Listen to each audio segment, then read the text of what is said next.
Muito bom dia! Estamos na terça-feira, dia 18 de outubro de 2022. Continuando aqui os nossos estudos, vamos continuar o nosso raciocínio da aula passada.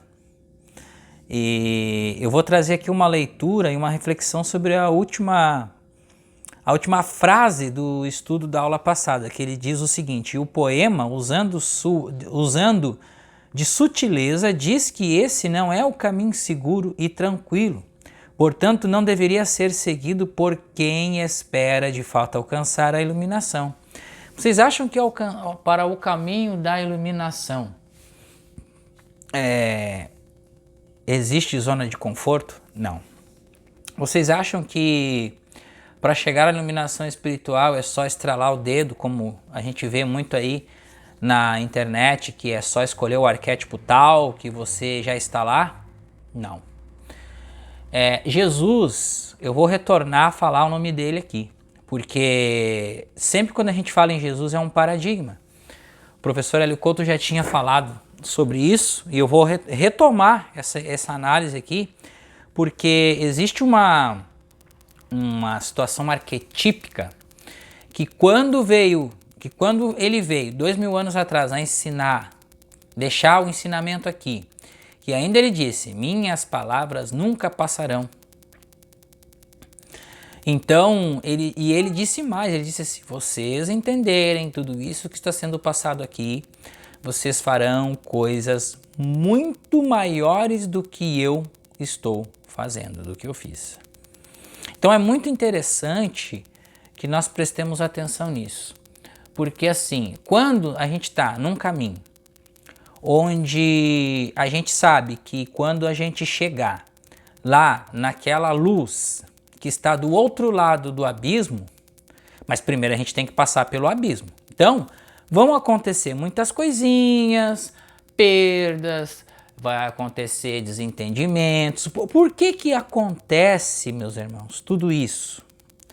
A gente precisa entrar aqui numa situação que a gente vai falar verdadeiramente, porque assim, não é o conforto onde a gente vai ficar, o relaxar, é essa comunhão que a gente vai chegar nesse inconsciente.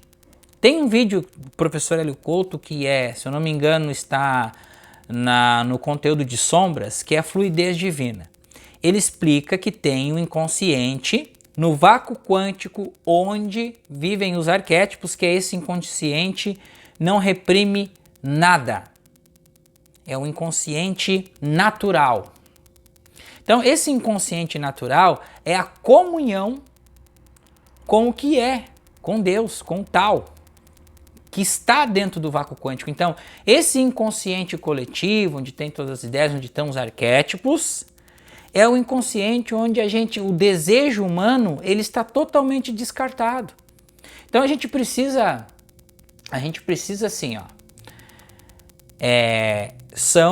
são dois pesos e duas medidas, ou seja, a gente precisa ter discernimento e a gente precisa ter bom senso. O que significa isso?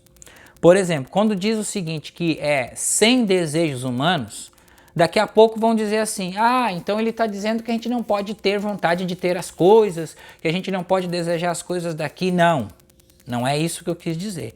Sem desejos humanos é sem querer manipular a energia do todo, gente. É só seguir a fluência divina. É isso que ele quis dizer, ok? Porque o desfrute destas coisas aqui vai ser muito maior e mais duradouro para nós do que quando nós materializamos com ego. Entenderam? Então assim, é muito fácil. Eu ganhei 2.000 e poucos reais, pronto, estou feliz, o todo me ajudou. Dali a pouco você gastou dinheiro e a sua vida desceu lá para baixo com doença daqui, guerra dali, discussão de lá, e você não entende por que isso está acontecendo. Aí você desiste de fazer as coisas que você está fazendo, por causa que você já não tem mais tempo, você já não comporta mais, então a sua vida vira um caos de novo. Então a gente tem que prestar atenção, meus irmãos, assim, na tempestade, quando Jesus levanta do barco, que tá o bicho pegando lá, onda quase virando o barco, e os discípulos apavorados, com onda de não sei quantos metros, e a tempestade pegando, dizendo, mestre, mestre, nós vamos morrer, acorda, mestre. Ele disse, passe quieto, mente atribulada. O que significa isso? A nossa mente está governando a nossa vida, meus irmãos. Então precisamos... Aí o que acontece? A gente não medita mais, porque daí a gente fica em função daquilo que está acontecendo. É acontecer uma coisa num ente querido nosso que a gente perde a noção de tudo. Então nós precisamos ter esse foco em Deus, amar a Deus. O versículo de ontem, de segunda-feira, que esses versículos, tem um vídeo aqui que a gente fez toda semana explicando cada versículo, que diz assim, ó, amai a Deus com todo o vosso coração, acreditar no invisível infinito. Entendeu? Então não é aquela coisa assim que você acredita só quando tá bom.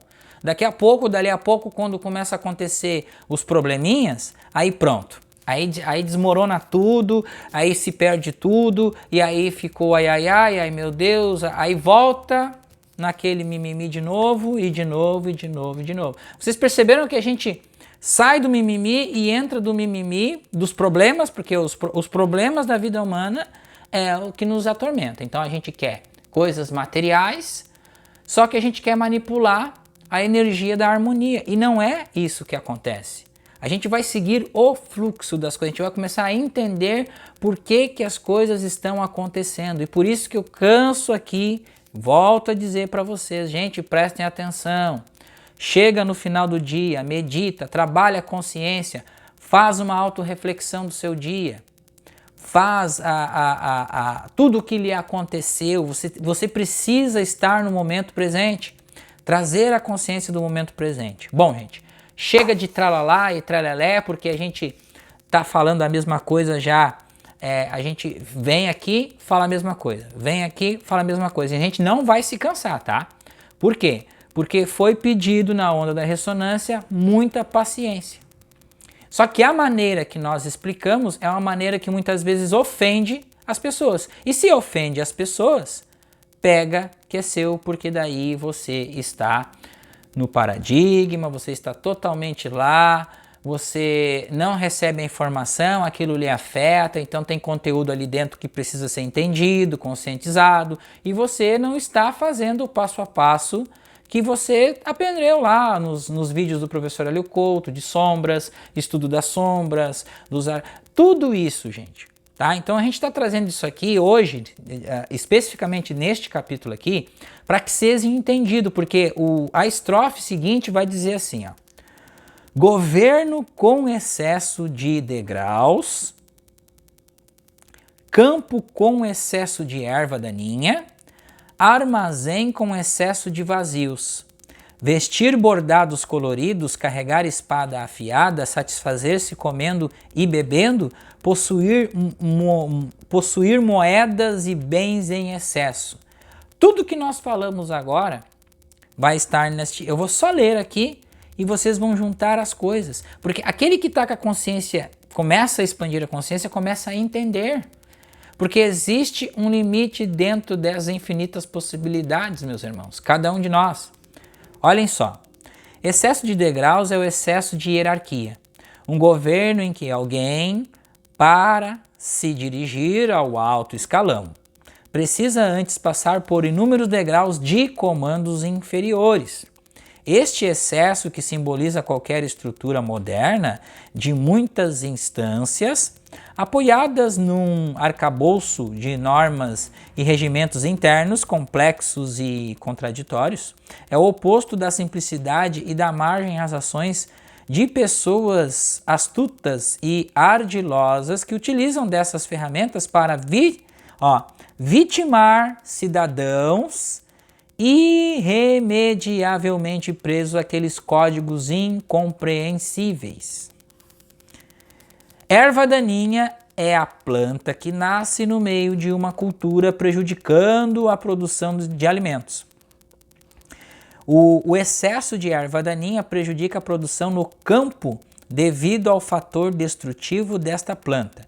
Quando nasce em profusão no organismo de uma pessoa, a erva daninha simboliza as energias perversas e os pensamentos desordenados, e o seu excesso traz a insensatez para a mente, prejudicando o progresso no caminho espiritual, porque os conflitos dificultam a manutenção da constância e da disciplina nas práticas espirituais. Bingo! E aí vem Joel e fala: comece sua vida espiritual, ou comece o seu caminho espiritual por compreender que todos os conflitos devem ser apaziguados em sua consciência. Traduzindo, que quando você começa a estudar isso aqui, algumas coisas começam a acontecer com você e depois você volta a estaca zero, você está ondulando, tendo um desdobramento de consciência, é preciso entender que isso acontece para uma limpeza, está vindo para a sua consciência. Você tem que pegar essas informações, filtrá-las, reintegrar em você, aceite primeiro isso, reintegre e coloque luz. Solte o problema. Armazém é um depósito onde são guardadas mercadorias, e no poema está referido a alimentos que preservam a vida dos seres humanos. Simboliza também o corpo físico, energético e mental de uma pessoa como os locais onde estão armazenadas as suas essências ou fluidos vitais, e sua energia e a sua consciência. Assim, armazéns excessivamente vazios são a imagem de um desgaste exagerado de alimentos essenciais que resguardam a vida da pessoa e evidenciam sua força física debilitada, seu baixo nível de energia e sua perda de lucidez. Bordados coloridos na China antiga só eram vestidos pelas pessoas que tinham boa formação cultural e aprendizagem. Arriscar e bordar pacientemente suas roupas com fios de diversas cores, combinados com harmonia, e a espada afiada só era carregada por quem desfrutava de boa saúde física e das melhores condições energéticas para entrar numa luta e vencer. Estes dois termos simbolizam a necessidade de satisfação de um ego demasiadamente preocupado com a aparência e por isso necessita ostentar seus atributos. Sair à rua vestindo bordados coloridos, a demonstração da capacidade intelectual e do talento artístico para produzir beleza, e sair à rua carregando uma espada afiada é a demonstração do potencial de quem se tem na conta de um ótimo guerreiro. Comer e beber representam os prazeres mundanos saciados através dos sentidos, e possuir moedas e bem em excesso são prazeres referidos ao apego que uma pessoa cultiva em sua vida, saciados através do passe de valores artificiais, ou seja, a magia. Então eu faço assim, a coisa acontece, tudo fica bem, e aí eu gosto da vida, estaciono, aproveito aquilo ali, tá me saciando os meus 5 sentidos, como é bom, Deus me ajudou e tá. Tá, e aí o que você vai fazer em prol aos outros agora? A gente precisa entender, meus irmãos, que os outros irmãos, enquanto eles não aprendem, nós também estamos no mesmo... Sabe o que é emaranhamento quântico? Por isso que a gente precisa esclarecer a verdade para muito mais pessoas, que as pessoas precisam entender isso, que esta linha de raciocínio do pensamento humano com o pensamento do espírito não combina. Por quê? Porque o pensamento humano ele precisa ter uma evolução e deixar os sentimentos dos 5 sentidos, reinterpretar esses sentimentos, reinterpretar as aparências que esses sentimentos trazem a você, para você perceber o que isso vai ter de relevância na continuação da vida. Por quê? Porque se você parar para olhar para um cadáver, se você tiver coragem de olhar para um cadáver morto ali, a pessoa, olhem para este cadáver, fiquem olhando e fiquem analisando este cadáver. Ele está parado, não respira, não olha, está ali, é matéria, tá? Mas dali a pouco ele vai deixar de existir naquele mesmo caixão, ele vai sumir dali. As próprias bactérias vão dar um fim nele. O próprio osso vai se desmaterializando, vai ficando em pó. E aquele cadáver, aquela massa toda que está construída ali, se foi. Para onde é que foi isso? Para onde voltou isso? Lembram? De onde eu vim? O que eu estou fazendo aqui? Para onde eu vou? Para onde o espírito, no ato da morte biológica, onde para todos os órgãos, vai. Está em um outro corpo, em uma outra dimensão. Ponto. E este corpo que ficou ali também vai voltar ao estado natural. Próton, nêutron, que mais? Bóson de Higgs e vácuo quântico. Pensem nisso, reflitam nisso no que eu falei agora, que esse estudo do tal vem nos acalhar. Nós somos muito suscetíveis e muito influenciados pelos bens material, aquilo que o materialismo pode nos proporcionar. E depois? Meditem e reflitem sobre isso. Que a paz seja convosco, paz de Cristo. Voltamos na quarta-feira, amanhã, para a continuação e aí adentrar ao próximo capítulo, que é o capítulo 54. Muito obrigado.